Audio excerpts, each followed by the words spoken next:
एसटीची आजपासून भाडेवाढ होती, मात्र अर्थमंत्री अजितदादांना निर्णयाची माहितीच नाही। परिवहन मंत्री सरनाईक आणि अर्थमंत्री अजितदादांमध्ये निर्णयाबाबत संभ्रम दिसतोय। आजपासून राज्यामध्ये एसटी महामंडळाकडून 15% भाडेवाढ लागू झाली आहे। भाडेवाढीचा निर्णय लागू आहे तरी अजितदादा म्हणतात सीएम सोबत बोलून निर्णय घेऊ।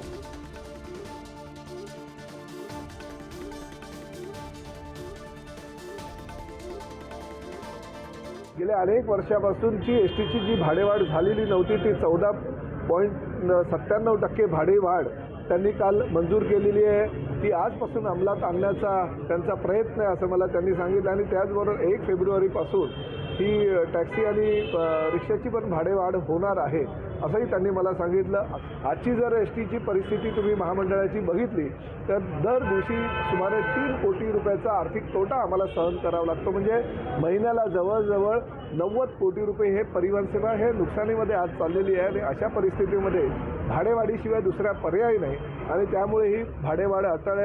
एसटी भाड्याच्या बद्दल मी तुम्हाला मागेही सांगितलेलं आहे की एकंदरीतच आम्हाला जास्तीत जास्त नवीन बसेस घेऊन अतिशय चांगल्या प्रकारची सेवा ग्रामीण भागातल्या आणि शहरी भागातल्या लोकांना द्यायची आहे आणि तशा पद्धतीनं चर्चा अजून चाललेली आहे, परंतु पुढे कुठलाही अंतिम निर्णय झालेला नाहीये।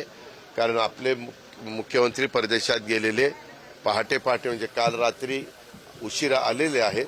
आता इथून पुढे हे बाकीचे जे काही प्रश्न आहेत की जे शेवटी अंतिम निर्णय मुख्यमंत्र्यांच्या कानावर घालून घ्यायचा असतो ते त्यांच्या कानावर घालून त्याच्याबद्दल जनतेला पण त्रास कसा कमी होईल आणि ते